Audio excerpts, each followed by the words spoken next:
चलें बेटा रिकॉर्डिंग शुरू कर दें।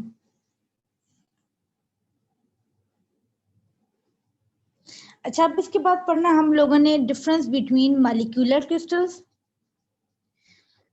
अब ऐसा है कि जो पुरानी बुक्स हैं पहले उसको इसी डिफरेंस को पहले उन्होंने पैराग्राफ की फॉर्म में लिखा हुआ है, फिर क्या किया हुआ है, फिर जो है उन्होंने उसको उसका कंपैरिजन कर दिया।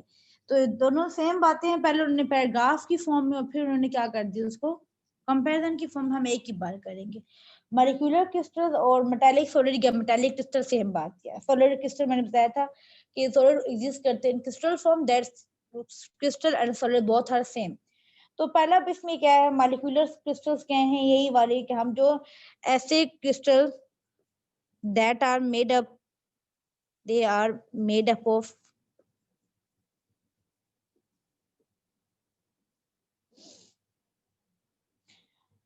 molecule, they are made up of polar and non polar molecule।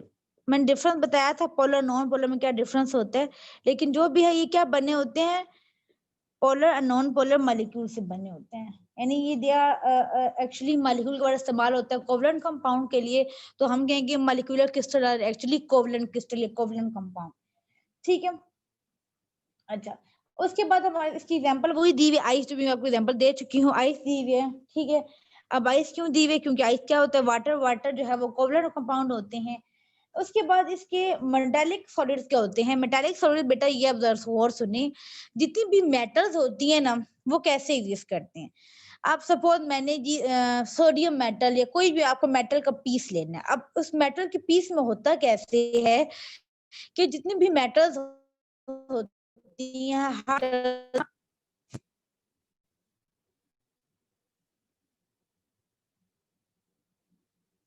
अच्छा ये देखिए, अब ये मैं ले रही हूँ सोडियम ले लूँ, ठीक है। अब मैंने सोडियम का पीस लिया, बस तमाम सोडियम ही होंगे।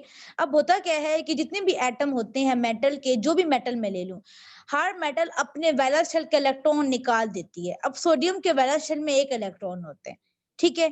अब किसी मेटल के वैलेंस शेल में 2 इलेक्ट्रॉन है, वो 2 इलेक्ट्रॉन निकालेगी। किसी के वैलेंस शेल में 3 इलेक्ट्रॉन है, वो 3 इलेक्ट्रॉन निकाल देगी, ठीक है। तो मैंने क्या कहा है कि ये मेटल जो है अपने वैलेंस शेल के इलेक्ट्रॉन निकाल लिए, तो क्या बन गया है, sodium ion, sodium ion, sodium ion. अब जो इलेक्ट्रॉन निकले हैं वैलेंस शेल में से, वो कहाँ जाएंगे, वो इलेक्ट्रॉन इनके दरमियान जो स्पेसेस है ना, ये वहां मूव करना शुरू कर देंगे वो इलेक्ट्रॉन। उन्हें हम कहते हैं फ्री इलेक्ट्रॉन। जो हम कहते हैं ना कि metals are conductor due to free electron, वो ये वाले फ्री इलेक्ट्रॉन थे। कि जब भी मेटल्स के एटम, जो भी मेटल्स के पीस में होता है, तमाम मेटल्स के एटम अपने वैलेंस शेल के इलेक्ट्रॉन को निकाल देते हैं, ठीक है। अब वो इलेक्ट्रॉन क्या करते हैं, उन आयंस के दरमियान जो फ्री स्पेसेस होती हैं वहां वो इलेक्ट्रॉन मूव करते रहते हैं।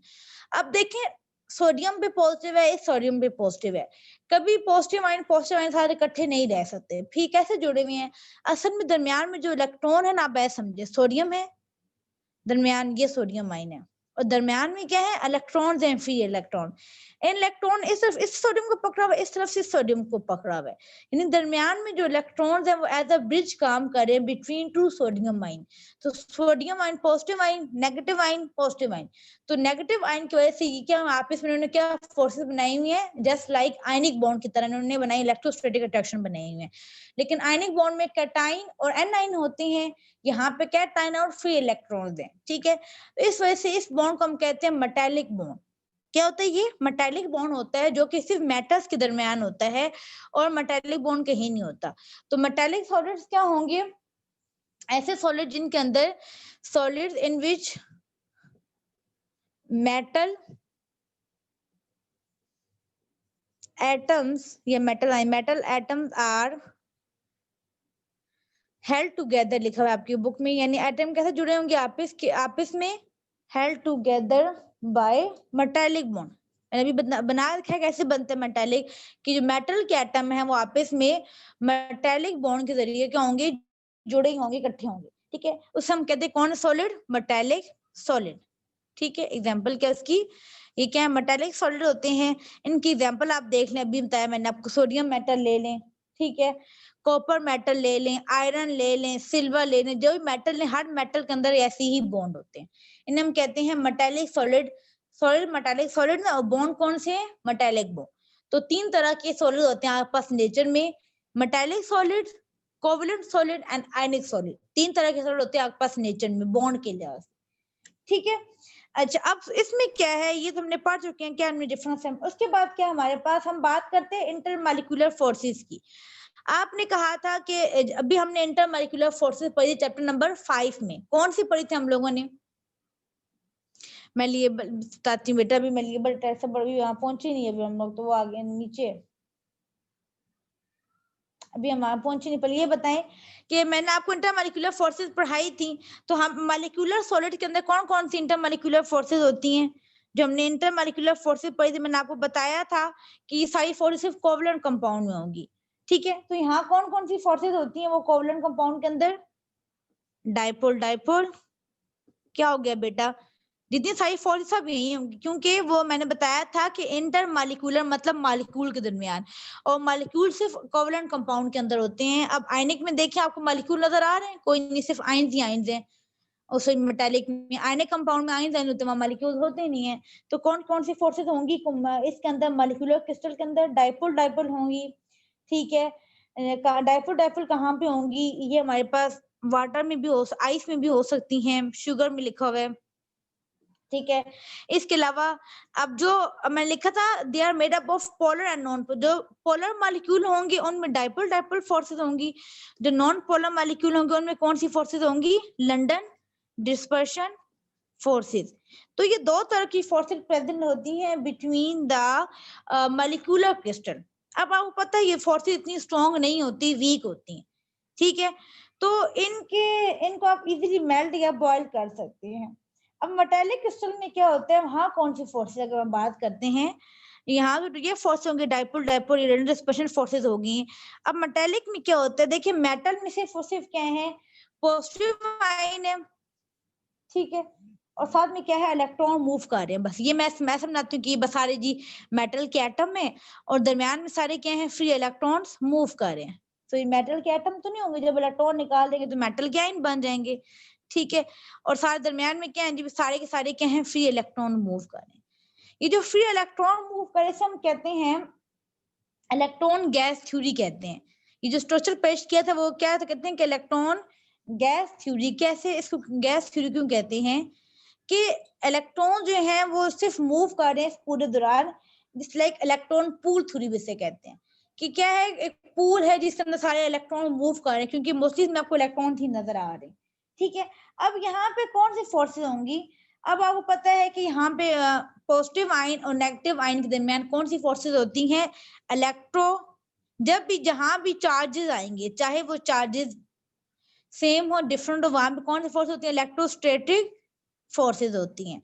अगर चार्जेस सेम होंगे तो इलेक्ट्रोस्टैटिक अट्रैक्शन होगी, सॉरी अगर चार्जेस डिफरेंट हैं तो इलेक्ट्रोस्टैटिक अट्रैक्शन होगी, अगर चार्जेस सेम है तो इलेक्ट्रोस्टैटिक रिपल्जन होगी। अब यहाँ पे क्या होगा, इलेक्ट्रोस्टैटिक अट्रैक्शन होगी between the cation and the electron, ठीक है। उसके बाद क्या है, थर्ड में कह रहे हैं दे आर बैड कंडक्टर। अभी मैंने बताया था आपको कोवलेंट में यही बात थी कि इनके पास ना तो फ्री इलेक्ट्रॉन्स हैं और ना ही फ्री आयंस हैं। ये दो चीजें रिक्वायर होती है कंडक्शन के लिए, फ्री इलेक्ट्रॉन या फ्री आयन। इनके पास ना फ्री इलेक्ट्रॉन्स है ना ही फ्री आयंस हैं, सो दे आर बैड कंडक्टर, ठीक है। जबकि देखिए मेटालिक सॉलिड की बात की थी आप लोगों ने, तो इसके पास क्या है, इसके पास देखिए फ्री आयंस हैं, फ्री आयंस हैं।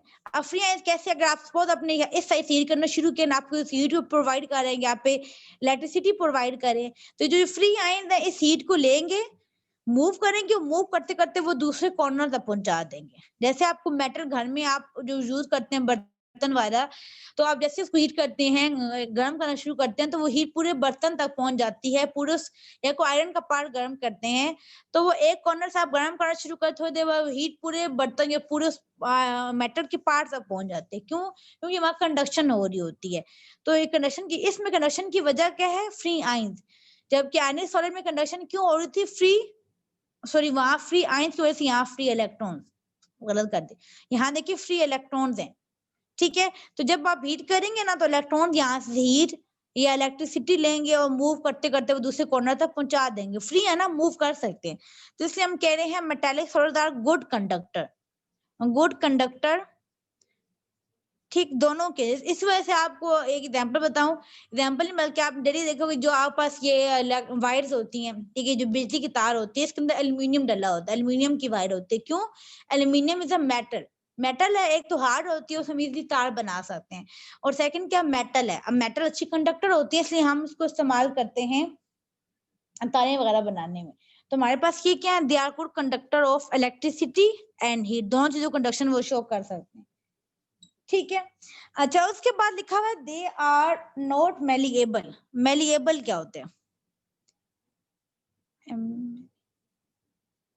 ठीक है, और ये लिखा हुआ है, ये हमारे पास क्या है, मेलिएबल एंड डक्टाइल है।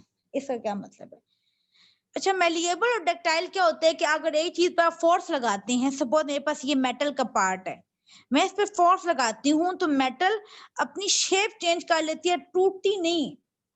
ऐसे हैं जैसे देखिए आप पास आयरन है या लोहा है, जो लोहा कहते हैं आप लोग, तो उससे देखिए लोहे से तारें बनती हैं, लोहे से शीट्स बनती हैं, दरवाजे बनते हैं, यानी हम उसे किसी चीज में हम प्रेशर अप्लाई करके हम उसे किसी शेप में कन्वर्ट कर सकते हैं। ऐसा नहीं होता है कि हम उस प्रेशर लगा रहे तो लोहा टूट जाता है। लोहे को हम पिघला कर, लोहे को हम हीट करके, लोहे को हम लोग क्या कहते हैं उसे तोड़ के सॉरी कह रही हूँ, प्रेशर लगा कर हम लोग किसी भी शेप में कन्वर्ट कर सकते हैं। तो मेलिएबल और डक्टाइल क्या होता है, ऐसी चीजें से प्रेशर लगाएं तो वो चीज टूटे ना, लेकिन अपनी शेप चेंज कर ले, it is called malleable and ductile, ठीक है। और लिखा हुआ है कि ये हमारे पास मेलिएबल नहीं है। क्यों मेलिएबल नहीं है? जैसे देखिए अगर आइस वायर है, उसको अगर आप ऊपर से फोर्स लगाते हैं वो टूट जाएगी, कभी ऐसा नहीं तो शेप चेंज कर ले, भी आपने बर्फ निकाली ऊपर दबा रहे हैं तो बर्फ ऐसी हो गई है, बर्फ टूटती है, बर्फ कभी शेप चेंज नहीं करती, ठीक है। तो हमारे पास जो जितने मॉलिक्यूलर सॉलिड्स हैं, जब उनको आप वहां फोर्स लगा देंगे, जब फोर्स लगाएंगे तो वो 2 या 3 मतलब पार्ट्स में टूट जाएंगे, लेकिन अपनी शेप चेंज नहीं करते। जबकि मेटल्स को हम लोग उनकी शेप चेंज कर सकते हैं। देखें ना, हम लोग खिड़कियां बनाते हैं एल्यूमिनियम से, वायर बनाते हैं, तो हम उसे कितनी पतली शीट से बना सकते हैं, मोटी शीट से बना सकते हैं, जिस मर्जी शेप में चेंज कर ले। बर्तन बनाते हैं, डेकोरेशन पीसेस बनाते हैं, तो उसको हर शेप में कन्वर्ट किया जा सकता है इजीली। जबकि मॉलिक्यूलर क्लस्टर जैसे आप प्रेशर लगाएंगे या हीट करेंगे वो टूट जाएगा, किसी शेप में कन्वर्ट नहीं होता, ठीक है। ये समझ आ गया जो मेलिएबल डेटा के बारे में पूरा था, बच्चों को समझ आ गया ये वाला? और सबको समझ आ गया? जल्दी बताएं, शाबाश, टाइम भी खत्म हो गया।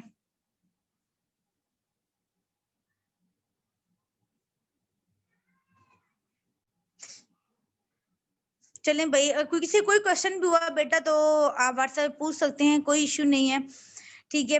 और इसको लाजमी पड़ेगा, फिर कल इंशाल्लाह नए ब्रश शुरू करेंगे। चलने भी टाइम हो गया, अल्लाह हाफिज।